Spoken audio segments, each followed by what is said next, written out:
Hey guys, this is your girl Nina with Get Right Nina. I wanted to make a video for you guys. I have two, but I'm going to start with this one.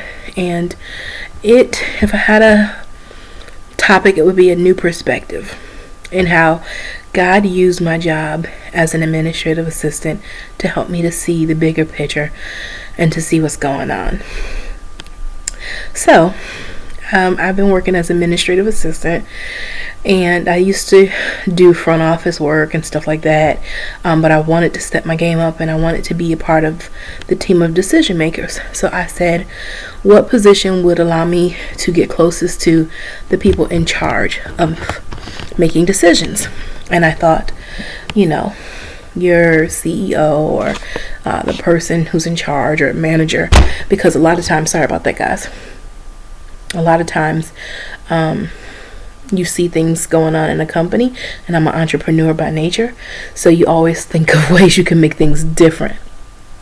And so, in doing so, I wanted to be an administrative assistant. And, as an administrative assistant, it's so crazy, okay, because you're not your own person. You think you are. You think you have a level of control, but you don't. You are actually hired to make someone else look good. You are actually hired to bring something to the table as an individual, but your job is to support the person you work for's vision. That's their baby.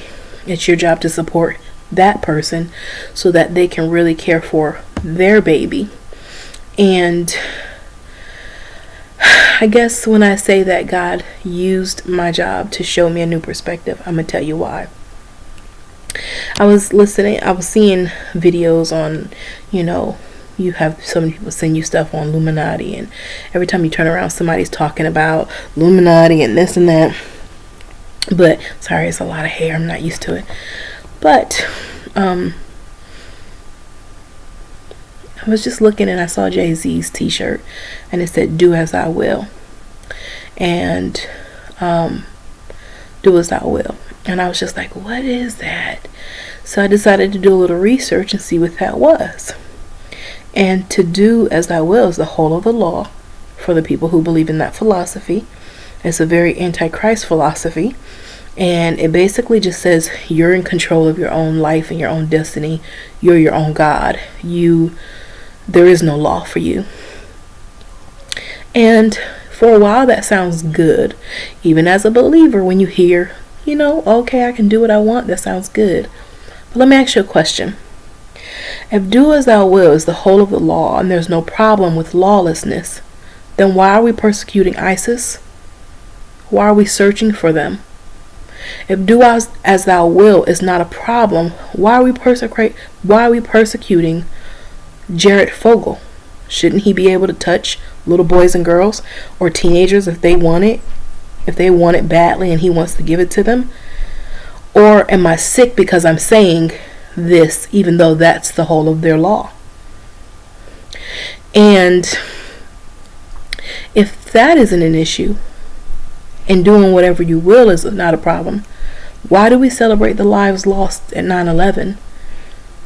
Or if do as thou will is the whole of the law and that is okay, why do we take the 10 Commandments out of courthouses? Or why do we take prayer out of schools? Guys, you have to open your eyes to see the truth. The truth isn't do as thou will is the whole of the law. Do as thou will when it comes to rebelling against God is the whole of their law. And if that is the case, then that means God is real. Because why need to fight what isn't real? Why be the God of your life if there is no other God? Why does that title matter? Why does being supreme over your life matters if you control everything anyway? And if that's the case, why when celebrities' children get stricken with cancer or when bad things happen do they pray? And who do they pray to? These are things you really need to think about. And God allowed me to see something through my job. Recently, my boss got upset with me about something that seemed to be so minuscule to me. I was like, okay, why would he throw out all the good things that I've done to look at just the few things that I've done right? I mean, the couple things I've done wrong. Why would he toss out all the good things I've done? And then I had to understand something, that sometimes we have it in our mind how we think things should be done. But when you're hired to represent a company, you're not hired to do things the way you think they should be done. You're hired to do things the way they think things ought to be done. They want you to bring your individuality to their mission and cause, not the other way around. They don't bring their personality to your mission and cause, or you wouldn't be the one needing to be employed.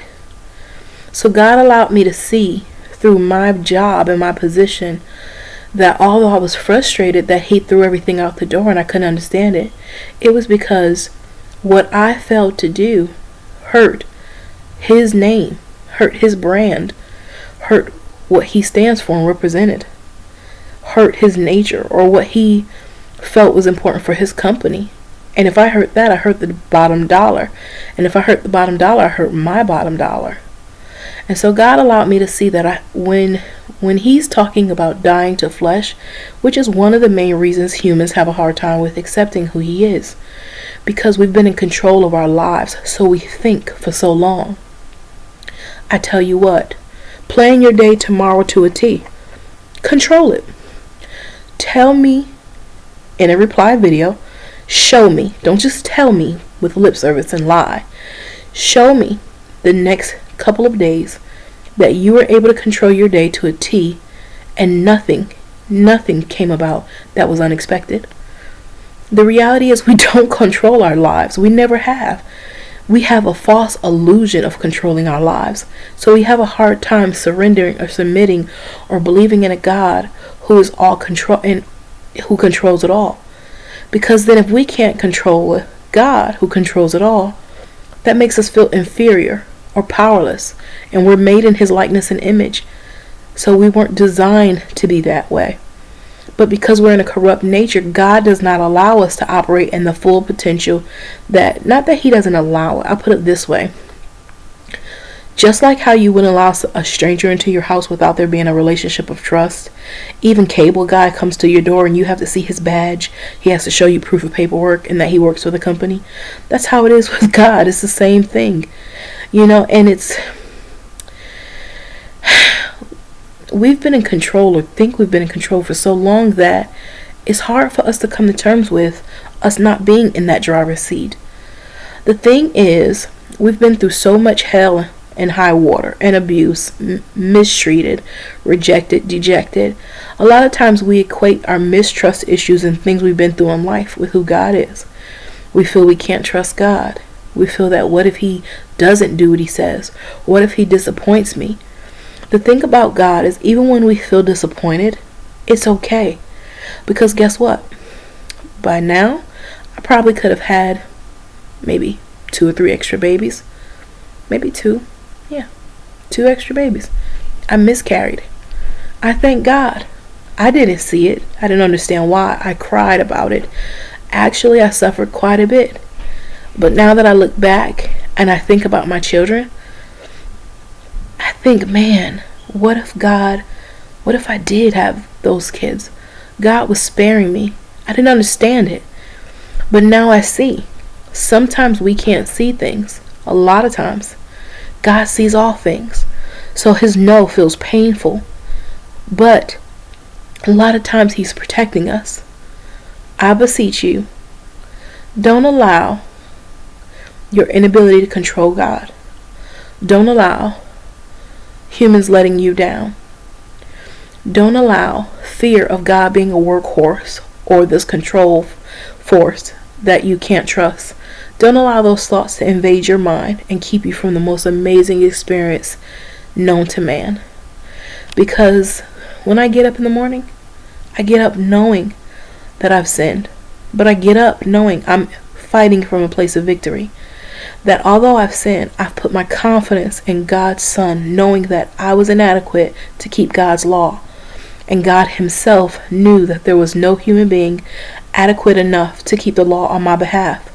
So what he did was, he sent a likeness and image of himself in the name of Christ Jesus, who actually did for me what I couldn't do for myself. which is take a painful, gruesome death. I barely could stand getting whoopings when my mom and dad would whoop my behind.